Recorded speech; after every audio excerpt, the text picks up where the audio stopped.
Hello and welcome to Shareability Uganda. In this lesson, this video lesson of Primary 5 Social Studies, we shall carry on from archaeology. This is a continuation.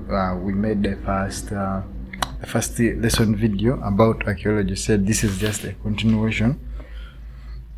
Please find out that video and follow up. This is just like a part 2 of the second lesson about this topic.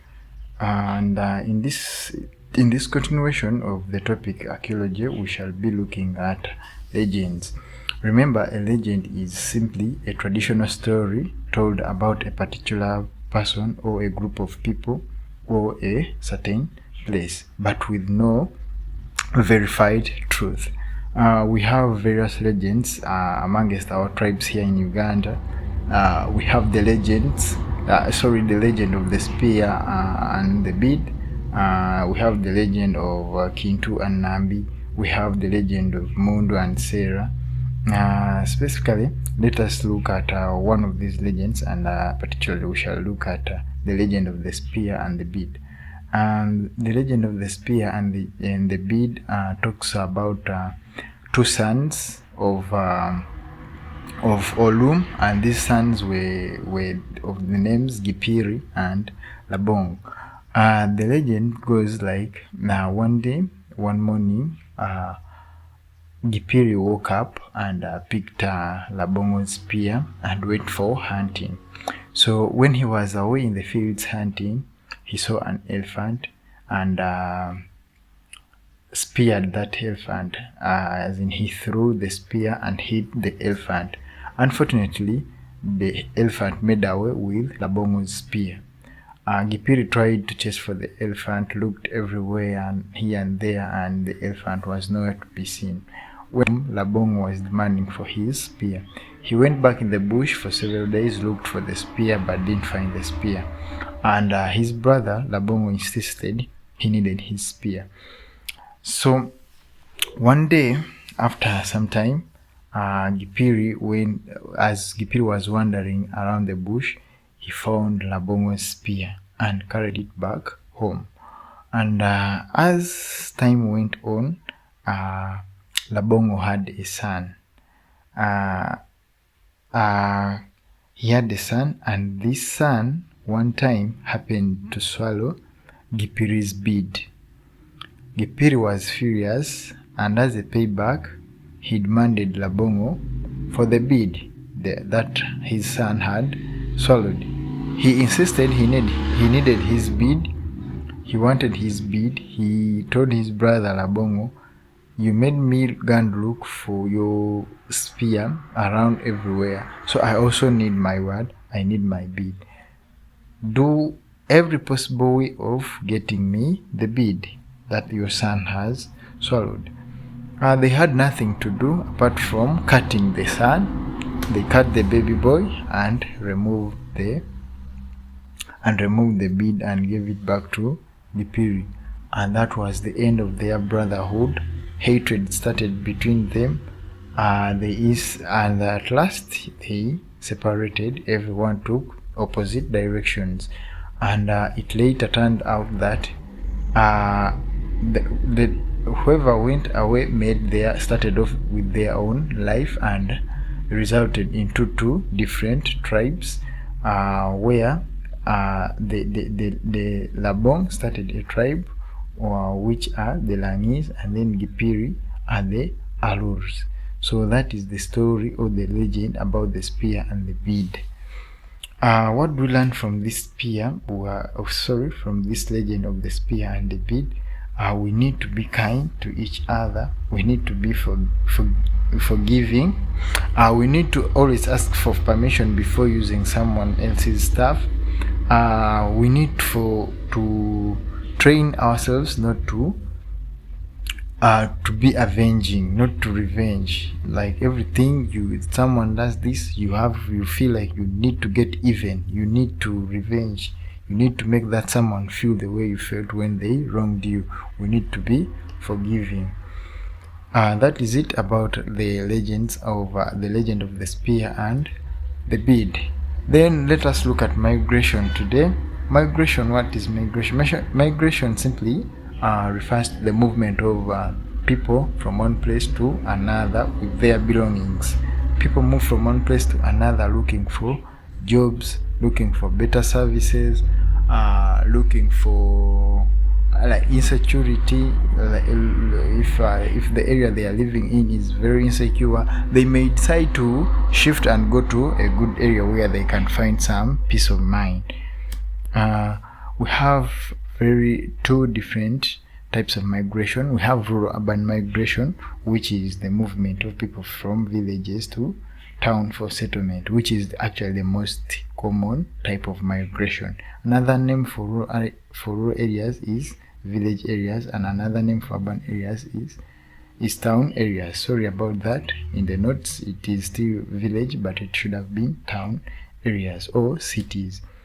What are the causes of rural urban migration?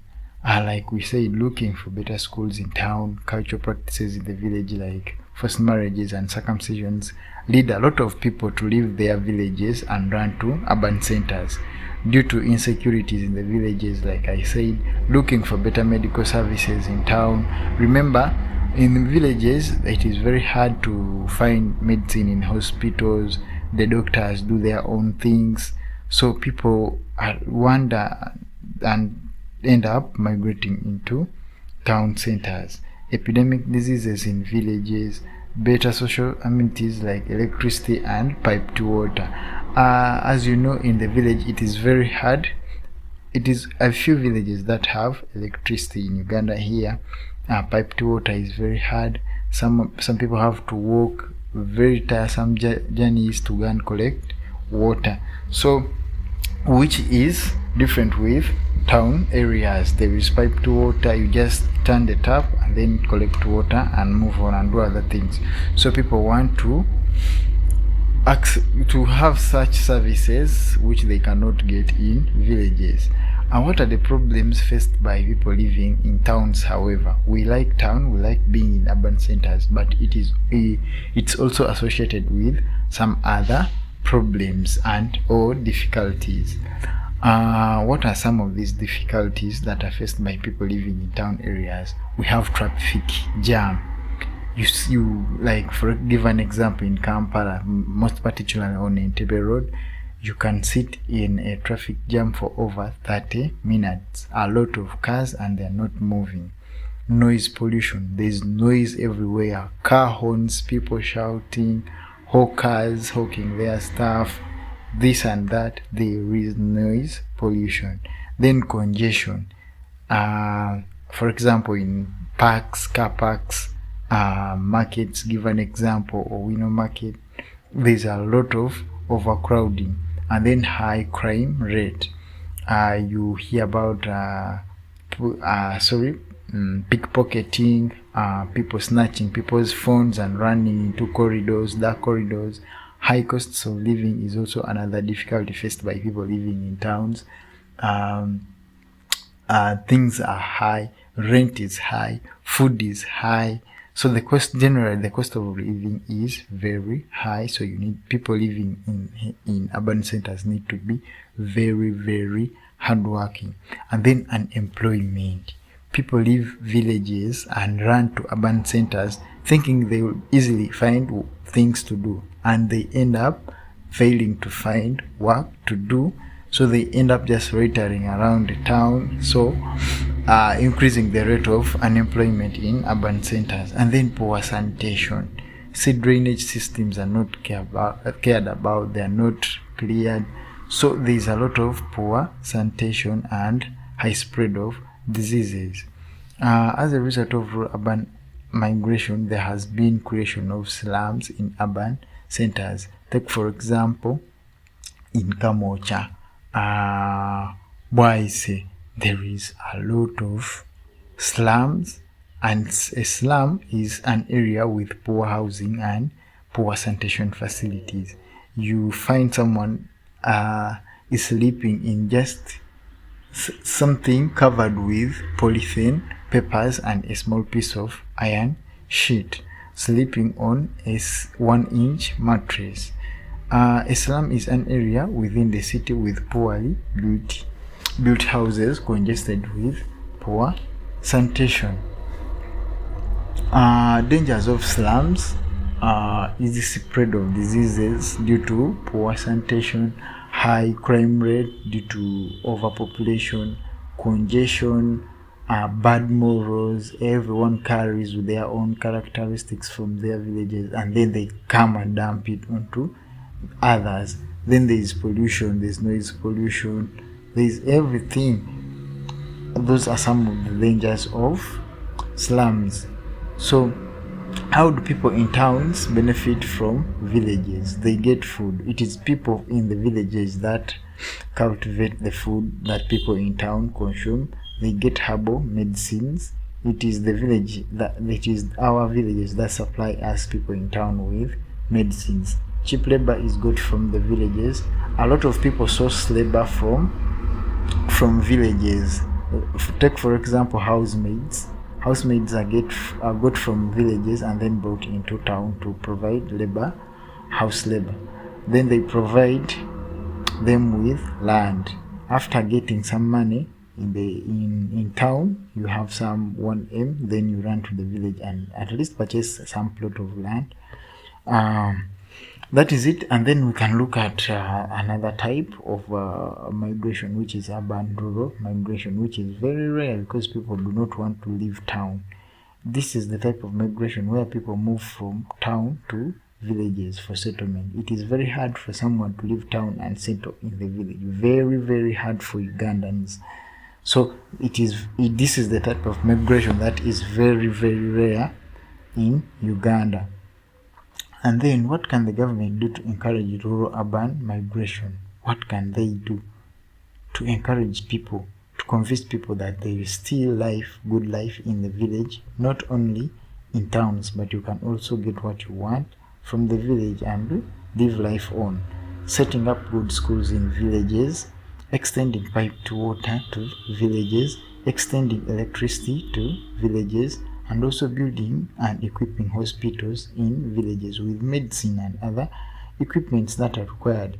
Then extending banking services to villages. Remember, it is very hard to find a bank or a financial institution that is very serious in a village. They are only found in towns. And then constructing good roads in villages. This will encourage eventually people to migrate from towns to villages. Let us lastly look at social setup of people in our districts. People in our districts are organized under tribes, clans, lineages, and families. Remember, like we discussed in the previous lesson about archaeology, what a tribe is, what a clan is, the totem, the clan name, and the drumming.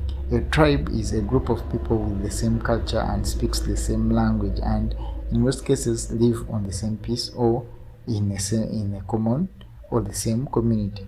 A clan is a group of people under one father. Then each clan has three major symbols of identification, namely they have a totem. A totem is just like a saying, a common saying amongst a specific clan. Then they have a clan name. Normally these names are names of their forefathers or great-great-grandfathers. Then they have a specific type of drumming. There is a way they drum. There is a way they sound their drums to indicate how they are different and unique from others.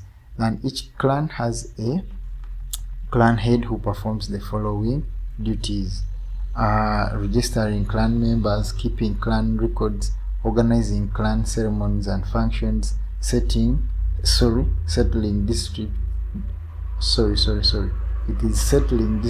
disputes among clan members, looking after clan property and guarding them.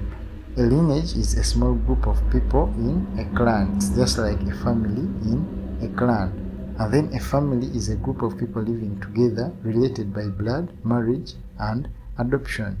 The husband is normally the head of the wife, and the wife the husband and the wife are normally related by marriage, and the husband is always the head of that family. Their children or offsprings are related by blood, since they are of the same father or the same mother. Families that are related make up a clan. Types of families that we have in Uganda: we have a nuclear family, we have an extended family, we have foster family. A nuclear family is a family made up of father, mother, and their own children, specifically their own children. Then the smallest nuclear family is made up of a couple, husband and a wife, simple, with no children. That is the smallest nuclear family. Advantages of a nuclear family: paying school fees is easy since there are few dependents. Promoting discipline is very easy. You can administer this discipline in the kids since they are few. It is cheap to provide clothes and other necessities. It is easy to provide medical care in a nuclear family. Disadvantages of a nuclear family, however: there is lack of enough labor force. For example, like if you have land and you do not have money to hire external labor, but you have to use your own labor, there is limited labor because you are few. Like you are just a mother, father, and then there are 3 kids. It will be very hard for them to plow or to cultivate a big piece of land or perform farming activities on a large scale. Family children may not know their relatives. In case both parents die, children may be left alone. They become bastards. Since the family members are few, there is limited social security. Advantages of an extended family, however: remember, an extended family is a family consisting of cousins. There's a mother, father, but then there is the children that belong to the couple, but then they also have other children like nephews, nieces, like that, other children from different relatives. That is what we call an extended family. There is good social security. Children may know their relatives. In case both parents die, children can remain with their relatives. Work can be easily done since there is a large number of children in the home. There is enough social security. And then we have what we call a foster family, which is a family, which is a type of family where children are brought up in a foster home. They are just gathered in a foster home, and then there is one head who looks after them. Foster families normally look after orphans and abandoned kids or kids from streets. Let us look at the family head, who is a person that heads the family. In most cases, the father heads the family. However, some families are headed by mothers these days. Duties of a family head include paying school fees, providing security, providing medical care, amongst others. And then duties of children at home: the first and foremost duty of a child at home is to respect the parents. That is the number one duty of a child in a home. Then the rest, like housework, follows: assisting the elderly, etc. Thank you for watching this video till the end. I beg that you give us a like, and if it is your first time on the channel, please subscribe, and don't hesitate dropping those comments in the comment section, please. We shall be replying you. Thank you very much.